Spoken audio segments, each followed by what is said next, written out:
رضي الله عنه عن النبي عليه الصلاة والسلام جمع بين المغرب والعشاء في مزدلفة. الآن نتحدث عن حديث أبي قتادة الأنصاري رضي الله تبارك وتعالى عنه أن رسول الله صلى الله عليه وسلم خرج حاجا فخرجوا معه، فصرف طائفة منهم فيهم أبو قتادة وقال خذوا ساحل البحر حتى نلتقي، فأخذوا ساحل البحر، فلما انصرفوا أحرموا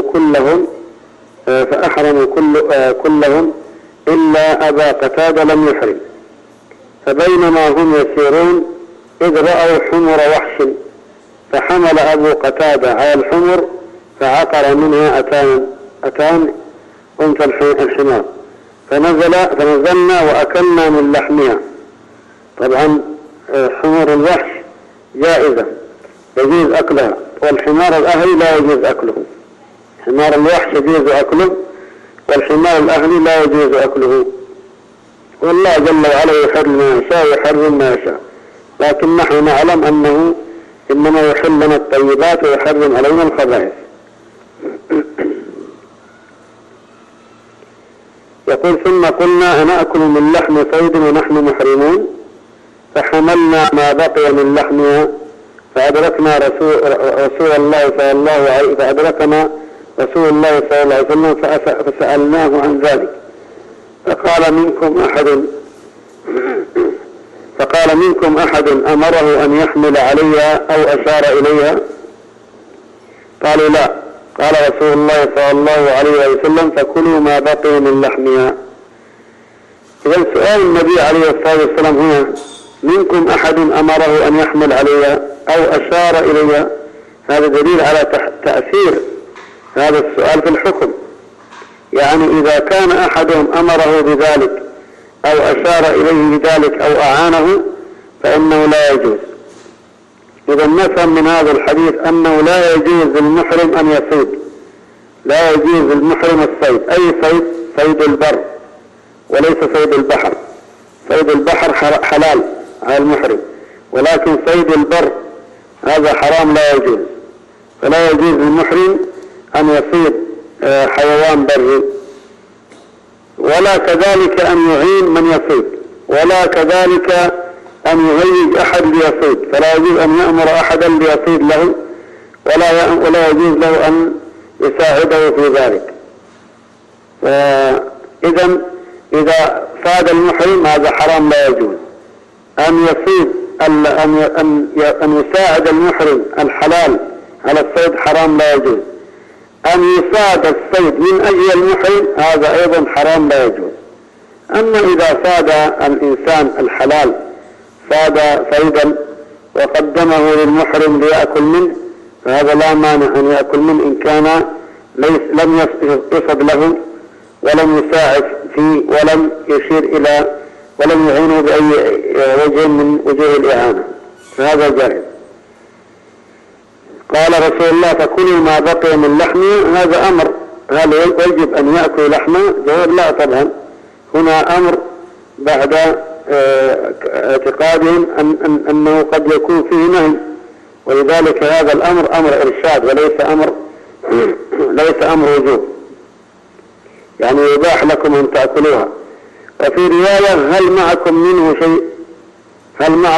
شيء؟ فقلنا نعم، فناولته العضد فأكل منها أو فأكلها. يعني يريد أن يطيب خاطرهم ويتيقنوا أن ما فعلوه صوابا وأنه ليس عليهم شيء. الحديث هذا فيه فوائد كثيرة. نأخذ أسئلة. ما حكم أكل لحم الحمار الوحشي؟ ما حكم أكل لحم الحمار الوحشي؟ وما الدليل؟ الجواب نقول يجوز أكل لحم الحمار الوحشي، والدليل حديث أبي قتادة عندما صاد حمارا وحشيا وأكل منه هو وأصحابه، بل وأكل منه النبي عليه الصلاة والسلام كذلك. السؤال الثاني: هل يجوز للمحرم هل يجوز للمحرم أن يصيد؟ وما الدليل؟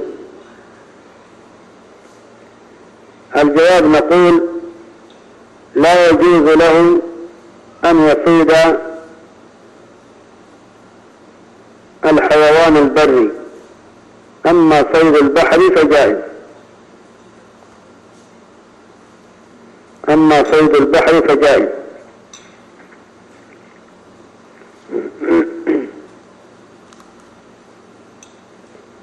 كما قال جل الدير قوله تعالى: وحرم عليكم صيد البر ما دمتم حرما. وحرم عليكم صيد البر ما دمتم حرما.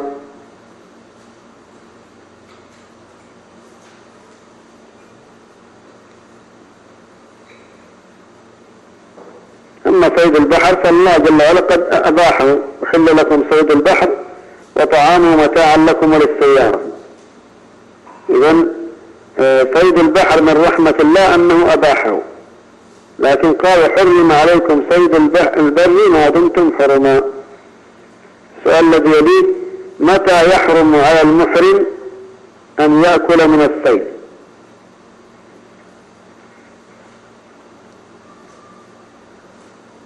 متى يحرم على المحرم أن يأكل من الصيد؟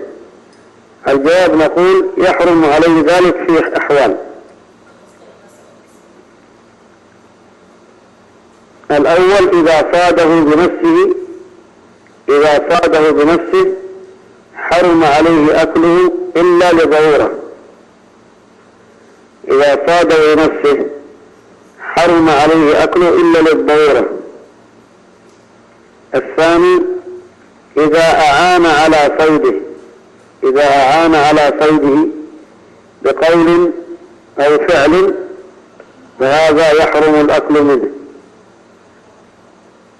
الثالث إذا صيد الصيد من أجل المحرم فلا يجوز له الأكل منه. إذا صيد الصيد من أجل المحرم فلا يجوز للمحرم أن يأكل منه.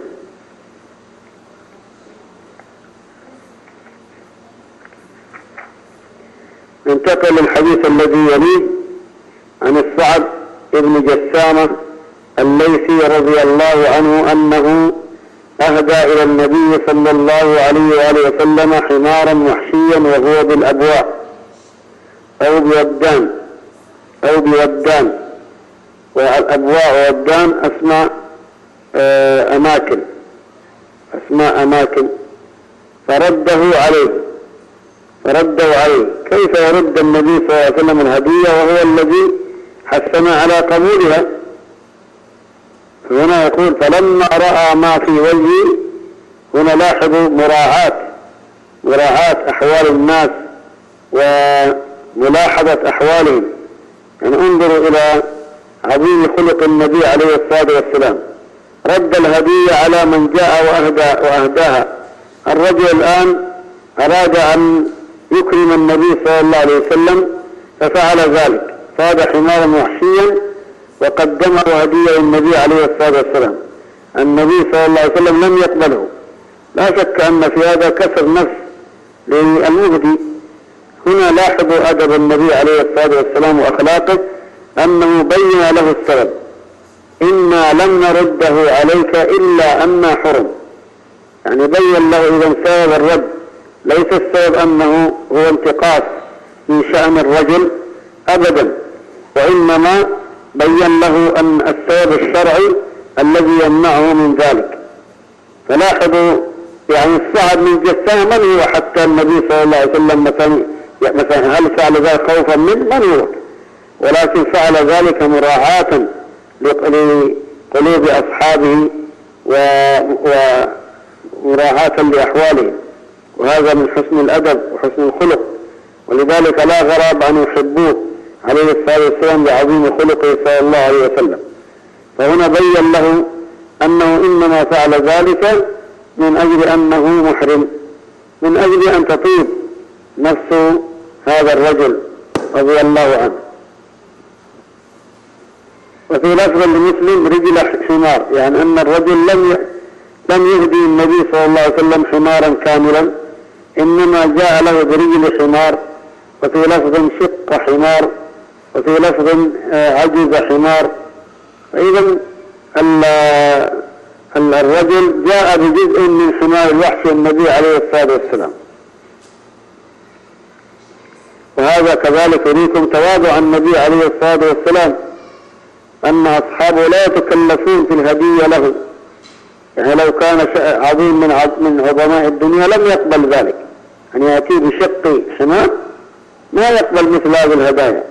لكن انظروا تواضع النبي عليه الصلاة والسلام وبساطة كذلك الصحابة والعرب في ذلك الوقت.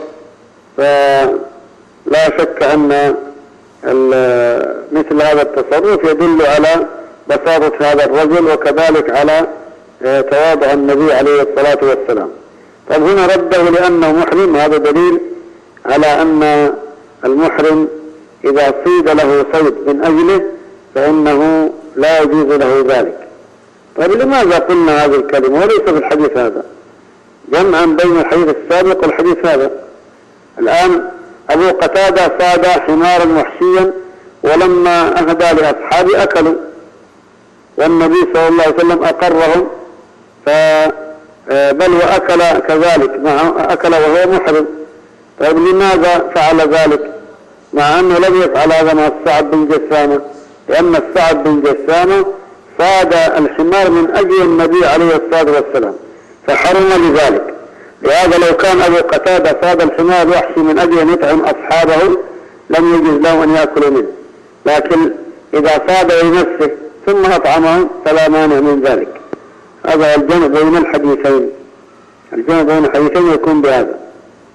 إذا السؤال على هذا الحديث: إذا أهدي للمحرم لحم صيد، إذا أهدي للمحرم لحم صيد صيد من أجله فما الحكم وما الدليل؟ إذا أهدي للمحرم لحم صيد صيد من أجله فما الحكم وما الدليل؟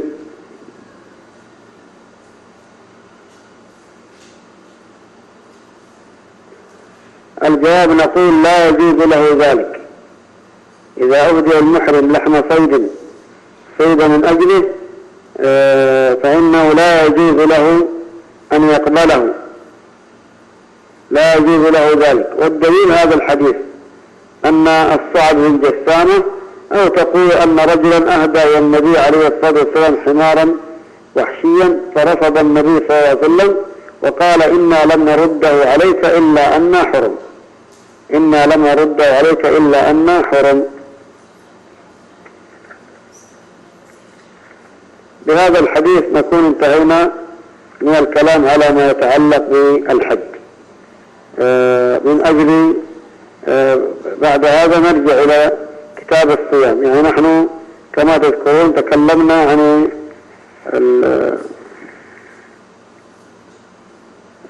تكلمنا من بداية كتاب الكسوف وصرنا إلى أن انتهينا من الكلام على الزكاة. تكلمنا عن الزكاة وانتهينا منها، يعني بقي لنا أن نتكلم عن الصيام. فهذا الذي بقي أن نتكلم عن الصيام فقط. ننتقل إلى الصيام. يعني نحن الآن انتهينا من كتاب الكسوف إلى آخر حديث في كتاب الزكاة، انتهينا منه، وانتهينا من كتاب الحج، والآن ننتقل إلى كتاب الصيام. يقول عن أبي هريرة: أول حديث في كتاب الصيام عن أبي هريرة رضي الله تبارك وتعالى عنه أنه قال: قال رسول الله صلى الله عليه وآله وسلم: لا تقدموا رمضان بصوم يوم أو يومين إلا رجلا كان يصوم صوما فليصوم.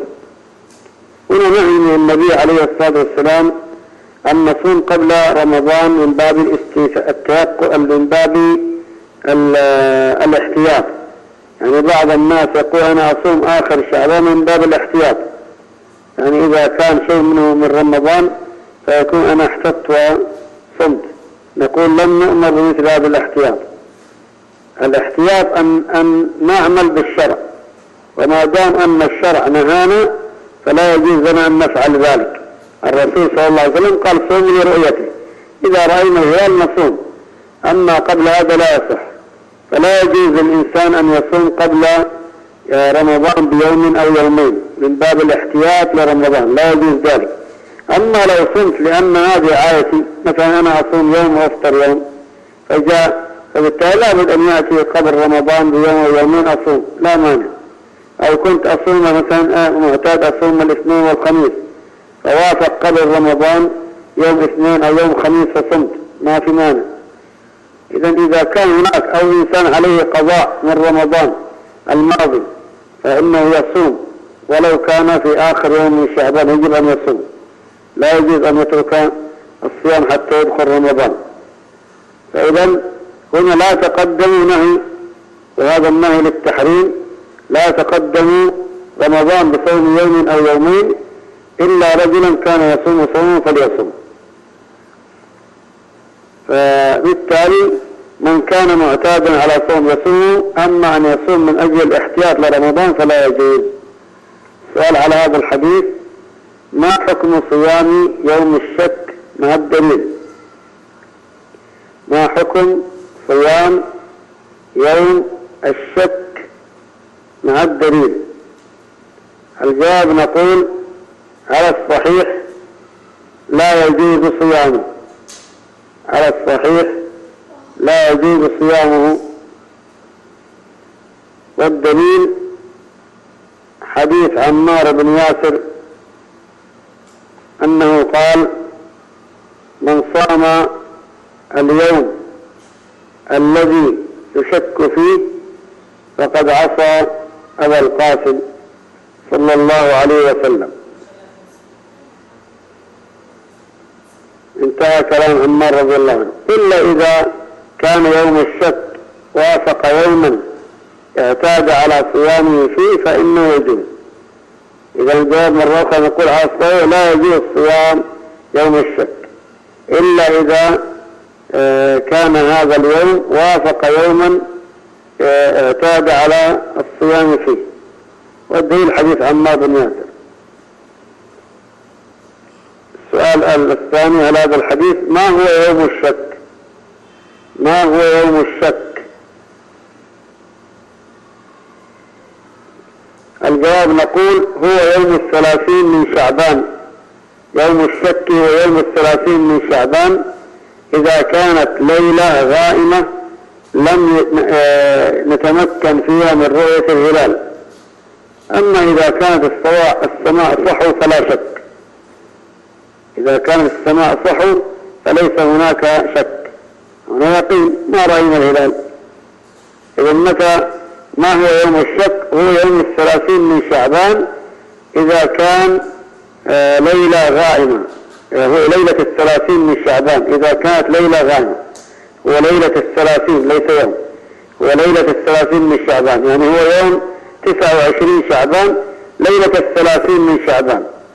هذه الليلة ليلة 30 من شعبان ما ندري الآن هل هو اليوم الذي سيأتي بعده هو 30 من شعبان، هل هو 1 رمضان أو 30 شعبان. كيف نعرف ذلك؟ ننظر للهلال.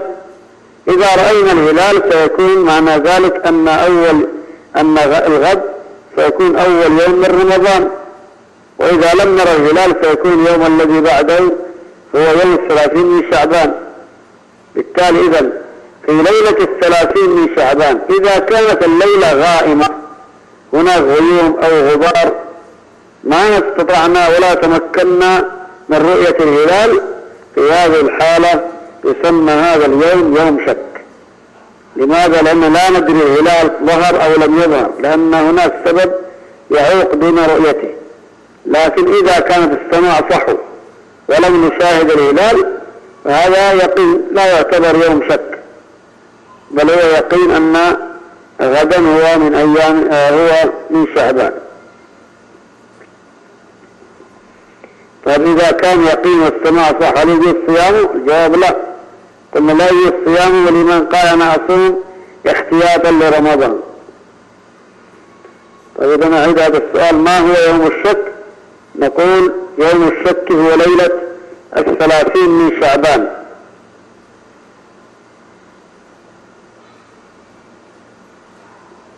وليلة 30 من شعبان إذا كانت ليلته غائمة لم نتمكن من رؤية الهلال. أما إذا كان السماء صحو فلا يعتبر يوم شك. الحديث الذي يليه عن عبد الله بن عمر رضي الله تبارك وتعالى عنهما أنه قال: سمعت رسول الله صلى الله عليه وآله وسلم يقول: إذا رأيتموه فصوموا، وإذا رأيتموه فأفطروا، فإن غم عليكم فاقدروا له. إذا رأيتموه يعني الهلال، إذا رأيتم الهلال أي هلال رمضان. ومتى يشاهد الإنسان هلال رمضان؟ قلنا في ليلة 30 من شعبان يبدأ ينظر يبحث في الهلال، ينظر الهلال ويبحث عنه في ليلة 30 من شعبان. فإن رأى الهلال قال: إذا رأيتموه فصوموا. إذا خرجنا ليلة 30 من شعبان ورأينا الهلال فهنا وجب أن نصوم، لأنه يكون في هذه الحالة اليوم الذي يأتي هو أول يوم من رمضان. قال: وإذا رأيتموه فأفطروا، يعني إذا رأينا هلال شوال. الآن متى يجب أن نفطر؟ يعني في يوم العيد، والعيد من شوال. إذن في آخر رمضان ليلة 29 ليلة 30 من رمضان، يوم 29 ليلة 30 من رمضان، في آخر يوم ليلة 30 من رمضان ماذا نفعل؟ ننظر إلى الهلال. فإن رأينا الهلال في هذه الحالة وجب أن نفطر، لأن اليوم الذي سيأتي هو أول يوم من شوال، وأول يوم من شوال هو ماذا؟ هو عيد، بالتالي لا يجوز صيامه. قال: فإن غم عليكم ماذا يعني؟ يعني أنه حجب عنا ولم نستطع أن نراه. طيب كيف يغم علينا؟ إذا كان هناك غيوم سحب كثيفة أو غبار شديد، ففي هذه الحالة لم نستطيع أن نرى الهلال. فإن غم عليكم يعني استتر واحتجب بسبب من الأسباب فاقدروا له. التقدير هنا هل معناه التضييق أو معناه الحساب؟ ماذا يعني النبي عليه الصلاة والسلام بكلمة اقدروا له؟ اختلف العلماء في معناها، وهذا الخلاف يترتب عليه حكم. منهم من قال اقدروا له يعني معناه ضيقوا على شعبان، واجعلوا شعبان 29 يوم، ويكون بعد ذلك ما يأتي هو رمضان.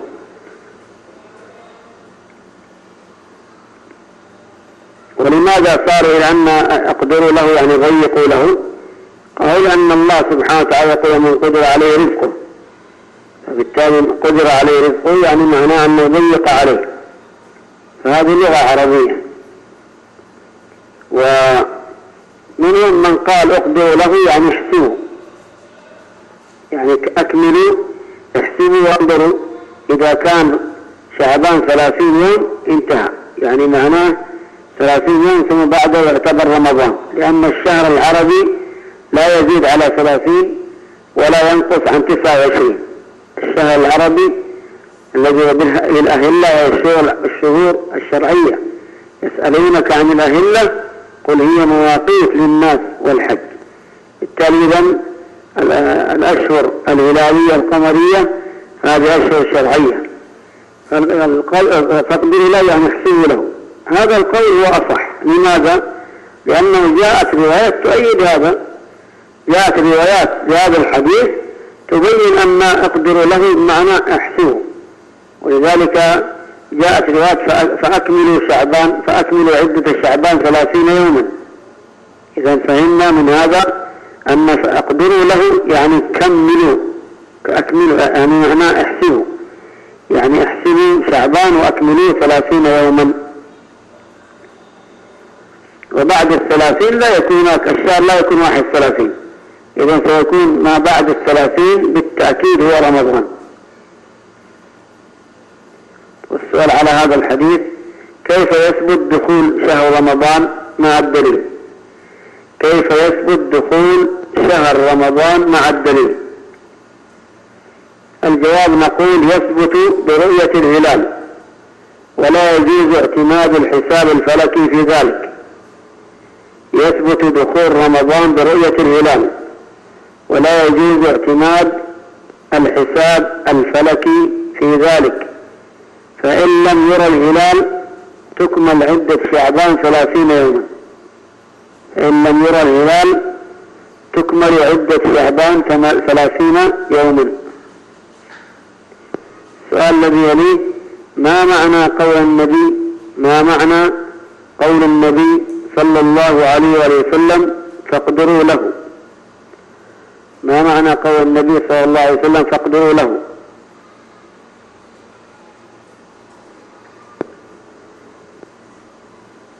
الجواب: نقول اختلف العلماء في ذلك، فقيل المراد ضيقوا أي اجعلوا شعبان 29 يوما، اجعلوا شعبان 29 يوما.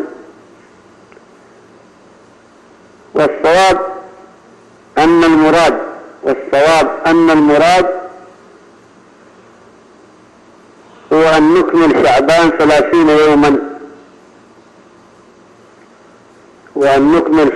30 يوما، كما جاء في رواية أخرى: فأتموا شعبان أو فأكملوا شعبان 30 يوما.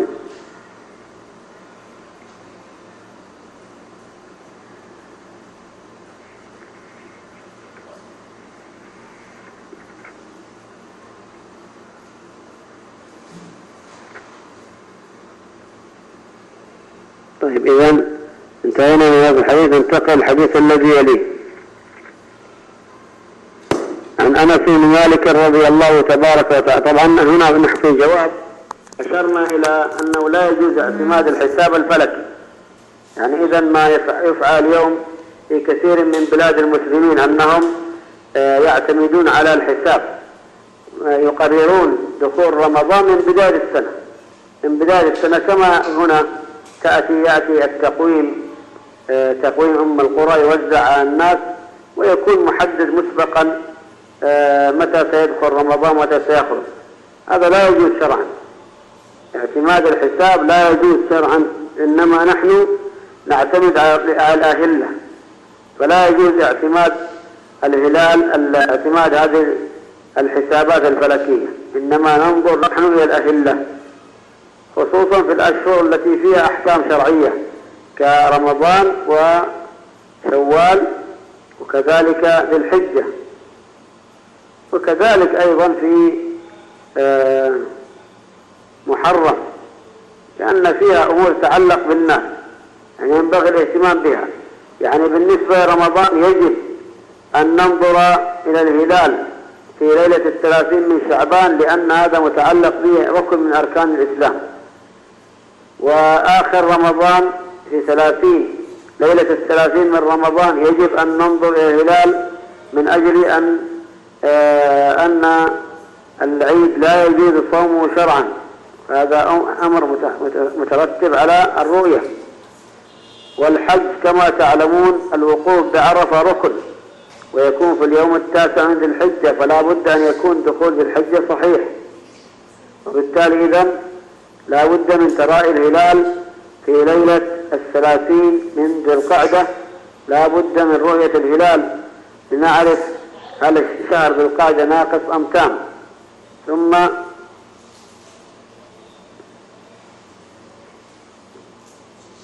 النظر بعد ذلك إلى دخول محرم من أجل صيام عاشوراء، هذا مستحب من أجل صيام عاشوراء ولكن ليس واجب. أما بقية الأشهر لا يجب تحري الهلال، لكن الأفضل ذلك، فإن لم نفعل فلا حرج.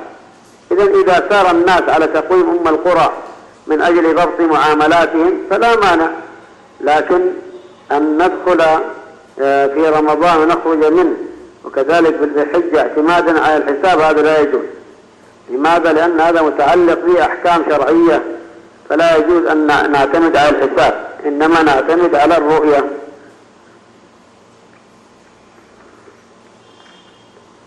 طب ننتقل للحديث الذي يليه عن أنس بن مالك رضي الله تبارك وتعالى عنه أنه قال رسول الله صلى الله عليه وآله وسلم تسحروا فإن في السحور بركة. يعني الإنسان إذا نوى وعزم على الصيام فإن الإسلام هنا يحث على السحور، والسحور بفتح السين وتشديدها هو الأكل، وأما بالضم فهو الفعل، يعني الطعام الذي يتسحر به يسمى سحور، ولكن إذا قلنا سحور بالضم فهو الفعل، هو الأكل نفسه، أن نأكل فعل التسحر هذا هو الذي يسمى سحور. إذا تسحروا فإن في السحور بركة، هذا مما تطلب فيه البركة، السحور تطلب فيه البركة، ومن بركاته أن يعين الإنسان على الصيام. ومعلوم أن الإنسان إذا تسحر يعني يعلم أن حاله يكون أفضل من الشخص الذي نام ولم يتسحر، وأنه ينبغي الإنسان أن يؤخر السحور ويكون قريب من الفجر، لا كما يفعل الناس الآن يتسحرون يعني قبل منتصف الليل أو بعد العشاء وينامون، فلا يستيقظون إلا مع أذان الفجر ويكتفون بما أكلوه. نقول لا شك أن هذا خلاف السنة، السنة أن تؤخر ليكون معين لك على الصيام. تسحروا هنا أمر، فهل هذا وجوب؟ هل يجب على الإنسان أن يتسحر؟ جواب لا، هنا هذا أمر إرشاد يرشدنا النبي صلى الله عليه وسلم إليه، فليس هذا أمر وجوب وإنما أمر استحباب، والذي يدل عليه قوله فإن في السحور بركة، فليس طلب البركة أمر واجب علينا، ولذلك تسحروا فإن في السحور بركة، فهذا دليل على استحباب السحور والحث عليه. وإذا كان الإنسان حريص على البركة فليطلبها في السحر، فليطلبها في التسحر، السحور بركة، إذا ينبغي أن نطلب البركة عندما نتسحر. السؤال هنا ما حكم السحور وما الدليل؟ ما حكم السحور وما الدليل؟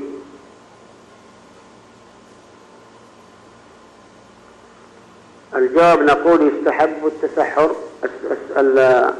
السحور سنة وليس واجب، والدليل هو هذا الحديث.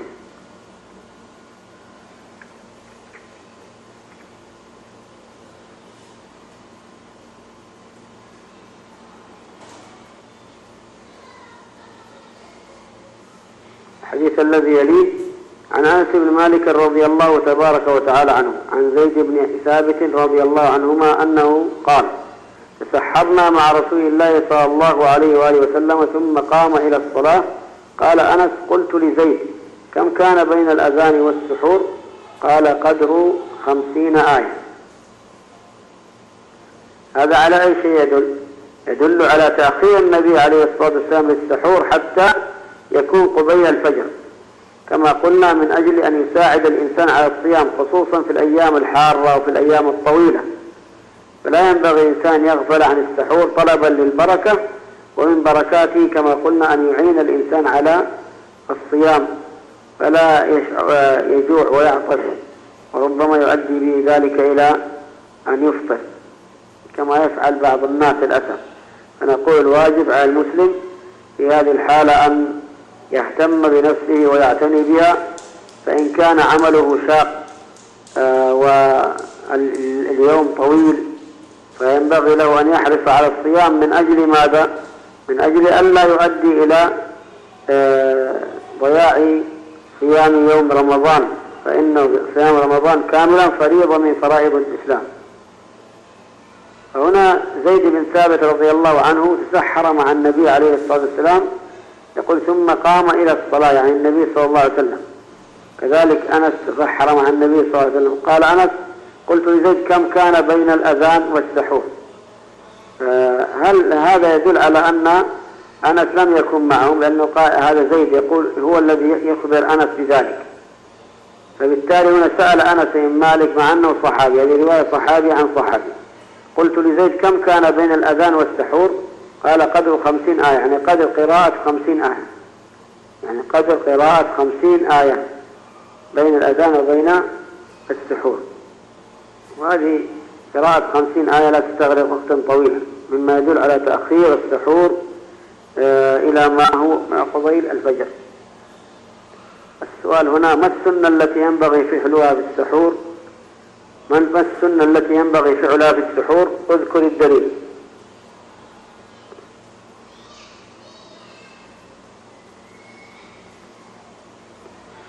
ما السنة التي ينبغي فعلها في السحور؟ اذكر الدليل. السنة نقول هو تأخير السحور، تأخير السحور كما كان النبي صلى الله عليه وسلم يفعل. والدليل هذا الحديث أنهم تسحروا مع النبي صلى الله عليه وسلم ثم قاموا إلى الصلاة، وكان بين الأذان والسحور قدر 50 آية.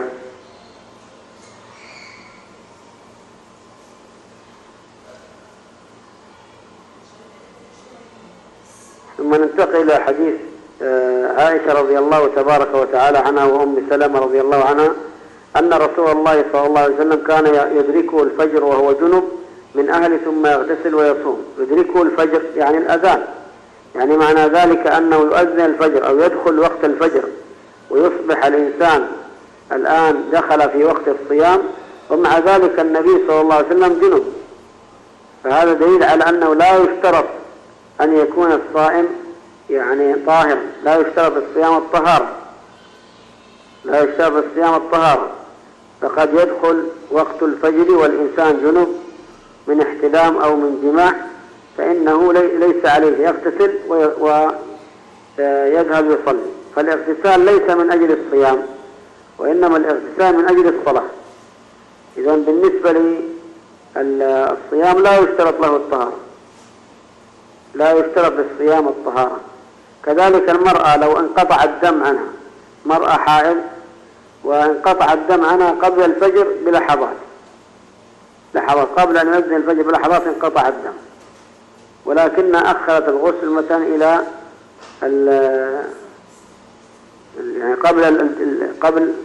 قبل الفجر بلحظات انقطع الدم، فنوت الصيام وأخرت الاغتسال إلى بعد الفجر، هل يصح صيامه؟ نقول نعم، ما دام انقطع الدم إذن في هذه الحالة أصبحت طاهر وليست حائض، ففي هذه الحالة يصح صيامها، وكونها يدخل عليها بداية الصيام وهي جنب أو وهي لم تغتسل بعد لا يؤثر عليها ذلك.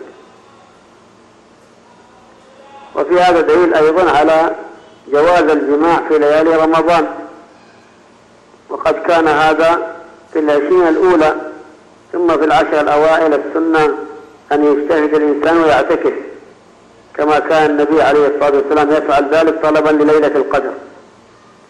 طبعا هو جائز ولكن خلاف الأولى، فالأفضل للإنسان أن يحرص على طلب ليلة القدر. فلذلك كان النبي صلى الله عليه وسلم يشد مئزره، يعني أنه لا يجامع في 10 الأواخر، وكان يحيي الليل كله، وكان يعتكف في المسجد عليه الصلاة والسلام، والمعتكف لا يجوز له الجماع كما تعلمون. هنا السؤال على هذا الحديث: هل يجوز الجماع في ليالي رمضان؟ ومن أصبح جنبا فهل يصح صومه؟ هل يجوز الجماع في ليالي رمضان؟ ومن أصبح جنبا فهل يصح صومه؟ وما الدليل؟ الجواب نعم، نقول نعم يجوز الجماع في ليالي رمضان، ومن أصبح جنبا فإن صومه صحيح. والدليل على هذا الحديث الذي معنا، أن رسول الله صلى الله عليه وآله وسلم كان يدركه الفجر وهو جنوب من أهله ثم يغتسل ويصوم، يعني يغتسل ويتم صيامه.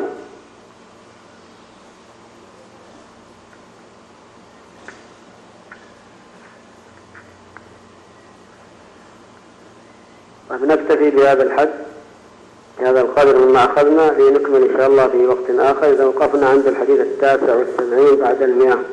نسأل الله الجميع التوفيق والسداد، وصلى الله وسلم على محمد وعلى آله وصحبه، وجزاكم الله خيرا وبارك فيكم، والسلام عليكم ورحمة الله وبركاته.